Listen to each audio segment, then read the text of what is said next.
I'll say it. I know you're all thinking it. Super Bowl. It's clearly Hunter Lipke time. What a weapon. Just like they were saving Zeke that one year. That was last year, right? They were going to save him for the playoffs. Mm-hmm. It's Lipke time, baby. Now, what are you supposed to think after that game? I don't know. I didn't even watch it live, dude. I started it an hour and a half late. It's just, get me to next week.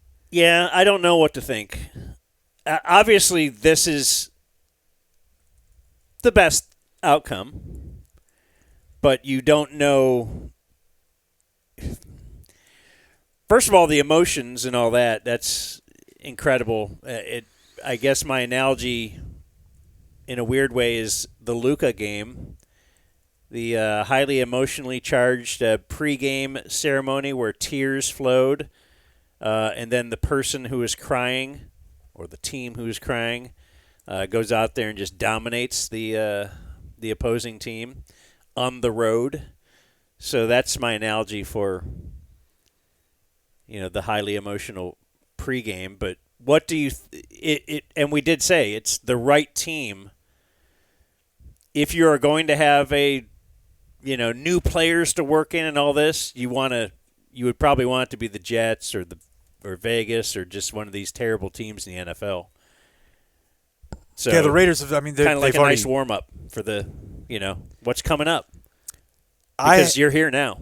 Oh, you are. This is the point of the season where you were looking at preseason, saying, "Boy, by then I hope we're like what? What do you want to be? 6-2." Yeah. What are they right now? 6 4-5-1. So I would have thought probably 7-3. You would have hoped 6 for and that 4. to be able to then still make the playoffs. Yeah. I mean, if they win next week, it'll be the biggest win of the season. If they win the week after that, it'll be the biggest win of the season, and on down the line. They don't have a lot of. They're in a weird mode here, where it feels like it's very frustrating because if they had this roster starting week 0, that they could be competitive. Maybe. Even if guys get hurt. But if you went into the season with half a season of Overshone and a full season of Quinnen Williams and Logan Wilson instead of Kenneth Murray or Jack Sanborn, although Murray played great last night, maybe feeling the fire a little bit, but Deron Bland being fully in, Diggs being fully out. Like the team that played last night could easily be a top 10, top 12 team. But it's too late, and it's their fault that it happened too late. So it's hard for me to get fully back in. But speaking of timelines. Even you saying that, they played Vegas, How do you know that this team because I just know it's they the have same team besides a couple of guys that lost to Carolina, that lost to Arizona. Yeah, but I think having your safeties back, having Quinnen Williams instead of fill in the blank, I think that's a big deal. I think having Ravel out there, I think Kalen Carr, like that defense last night could get by, and then you're still going to lose some fluky games, but they're too late. Now, if they go win next week, then yeah, let's talk. But they're going to have to beat a desperate Kansas City team, a desperate Detroit team. And the team they beat last night, speaking of, what are they doing? Who? What's Vegas doing? What is the plan? I know this is exactly what we said when they did what they did and brought in Pete Carroll and reunited him with Geno Smith. And, hey, there's Jamal Adams and Tyler Lockett. And I know we just drafted Michael Mayer in the second round. Let's draft Bowers in the first. And not even saying that's a terrible idea. I just don't know what they're doing. They just traded Jacoby Myers, so they have no receivers, but their coach is like 90. Like, how are you in – what's your rebuild? You don't have a guy sitting behind Geno Smith. This is not a Jackson Dart situation, right? There's just – what are they doing? Yeah, their plan wasn't to be the worst team in the NFL. Right. You'd have to figure by those hires, they're like, we think we can go get 10 wins in the AFC. It is crazy. And you should be fired for taking a running back. I was listening to the Musers talk about this, and Job was like, I still think you give him a pretty good, decent offensive line, and Genty has what it takes to be special. But that's the whole reason you don't draft him 6th overall. The only way you draft him 6th overall is if you think he can be awesome with dog shit blocking, which is basically impossible.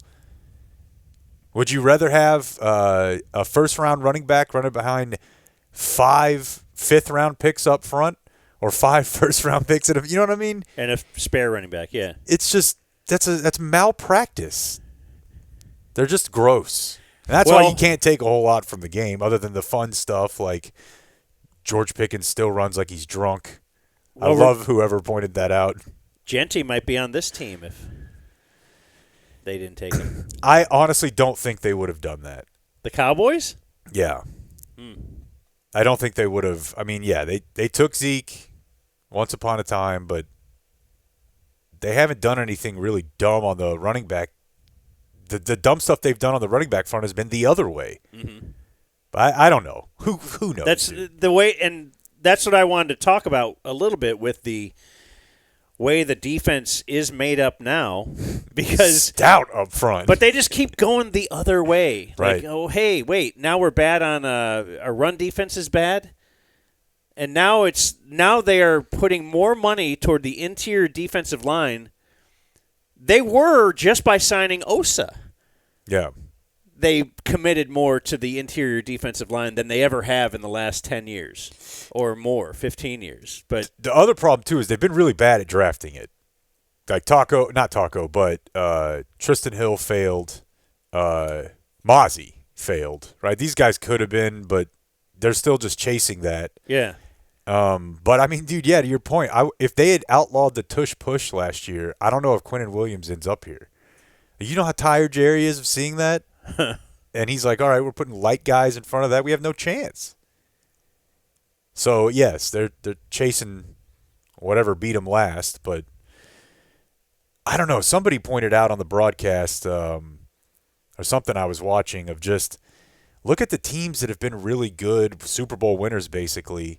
It's awesome to have great edge rushers and elite corners, but if you look at the playoffs, you need a big body in the middle, whether it's Aaron Donald, whether it's what the Eagles have had forever, whether it's Vita Vea, whether it's Chris Jones, like teams that have beef in the middle, when it comes, nut cutting time, that's important. But like you said, they didn't come to this conclusion by doing analytics and deciding that this is the best way to build a roster. Can you give them some credit for because they went into this season thinking they were going to have Micah Parsons? That's the problem, is that when they rationalized the Micah trade, they actually said some stuff that made sense. But they never would have gotten to that conclusion had they not made some personal mix-ups and some, you know what I mean? Mm-hmm. Because it kind of does make sense that, it's harder to find Quinnen Williams, I think, than Micah. It's just that Micah's way better. He has more impact on the overall game. But having Quinnen Williams, I think, is harder to get away from than Micah is. Look what the Cowboys did to Max Crosby last night. At least tried to.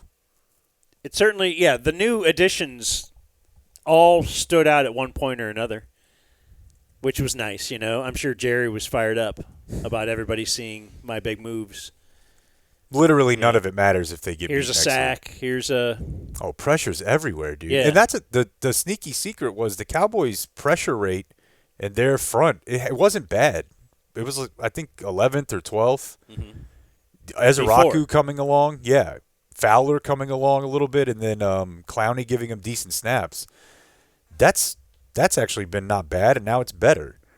But, again, if they get beat, it doesn't even matter if they get beat by a little next week.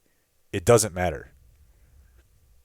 They're going to be playing out the string. A loss is a loss. And thinking about next. They kind of got to win out. I would say you'd rather lose to the Chiefs. I don't know how conference record's going to come into this, but there's not a real clean path for them to get in without being the winner of the NFC East. Which, look, you see what Philadelphia looked like the other day? I mean, I know it's Jared Goff in the elements, and that team is effing disgusting. Yeah, I want to, maybe I'll do that for later this week. Just look at the the timelines of Philly and how they built this from, because you could argue that Dallas had the better team that year. They got bounced by Green Bay in the first round of the playoffs, right? Like a really good argument. Didn't Philly get bounced by Tampa that year? And then they just went out and let's add this, let's let's build this thing up, whereas the Cowboys did not do that. Yeah, they've had some. One year they lost like seven in a row or something, or close That to was it. the year between their Super Bowls. Yeah, they were 10-1. Who? Philadelphia was 10-1, and they finished the year 11-6, and then got destroyed by the Bucs in the first round. And the next year they won the Super Bowl. In yesterday's game, if we want to talk about the game a little bit, now I'm like Brad Sham. In other news, the defense did look better, of course. Now they're playing Vegas, and the offense got out to a lead. You got to give them credit for locking up early, though. That's the big key for the Cowboys. Yes, I think that offense cannot. You're right. Give them credit for the first quarter. Dude, 3 and out and a fumble. There's a world where they're down 14-0 and it's over because they just can't. In Denver, they were. Denver, right? exactly. Yeah. Well, Geno Smith is not good. Yeah. I mean, he's very, very bad. He must be like he was mid at best, at his best ever. And maybe this is what happens when a guy who's not really that good then kind of ages. You know, these really good quarterbacks can stay good or even get a little better in a different way because now their mind knows everything, like Romo would talk about, in their mid-30s. But Geno Smith does not seem like that guy. And, yes, begs the question, what was the plan here? Why would you throw all this money at Pete Carroll? And didn't they pay? They're paying their offensive coordinator. Chip Kelly. Like head coach money to lure him into being an offensive coordinator. And they are a mess. Disaster. Cowboys, okay. Let's do the George Pickens and CD.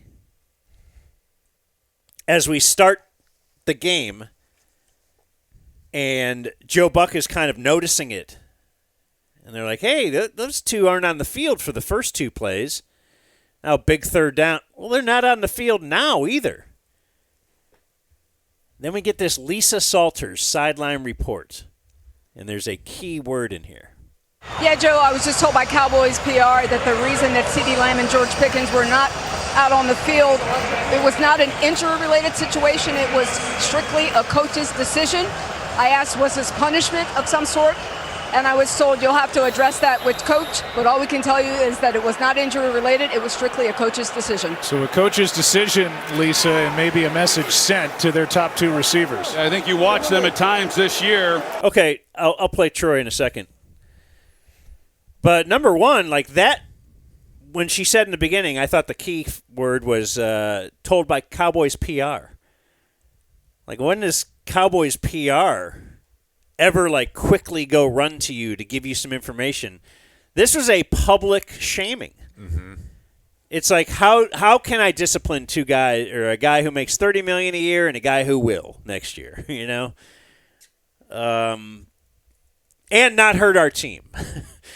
Yeah. Because we did this against Vegas, and it's a college thing to do. You're out the first series, you're out the first quarter, it's a weird punishment. You're hurting the rest of the team, but you're publicly shaming these guys. PR is telling the world, we're going to run right to the NBC or to the ESPN booth and tell them, hey, in case you were wondering, they are being nailed to the bench right now by the coach. Now you know. And now the world knows. They did not get this start. Because of something, we're not going to tell you what it is. Yeah, I don't know. It's interesting. I think I'm probably on alert for Shoddy doing performative things. I don't know. I can't tell if he's acting or not. He might just be like a guy who acts like a guy who's acting. But my point is just, all I hear him talk about, these guys just love football, the example that CD sets, that literally can't both be true. Right. That's all bullshit. And that's what I hate when they say it. Publicly, he wants his players to hear that he publicly says nothing but good things. And he's made the joke about Pickens. He don't always love Wednesdays, Thursdays. Right. But he still will talk. Boy, that guy just loves football. And I get that both those things can be true, the love football and the you miss meetings thing. But that guy's a great example and a great leader, and being late or missing meetings, I don't know, man. I mean, I guess I'd go back to like Michael Irvin, or am I being too judgy? Because I feel like CD's just had a weird year, man. I feel like there's just been too many things, and maybe he's been banged up, but the Denver game was so weird after he came back from injury. And just being able to watch that game from the stands, there were so many times where he was just walking off the field in series. Like, not they were about to punt. He's just, I'm done with this one. And maybe he was subbing out. But I also know CD can keep himself in the game when he wants. I heard Dak last night talking about, like, something you love about Flanoy. He doesn't get mad when CD just steals his routes.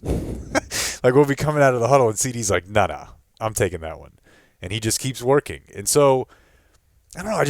It's been a weird year for CD. And I don't know if that's a Pickens thing.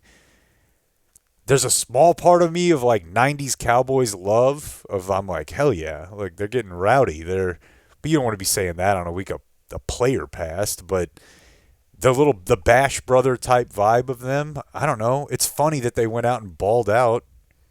Like, it just feels all like a high school football movie. Like, we're going to punish these big guys, but then they just go out there and do whatever they want.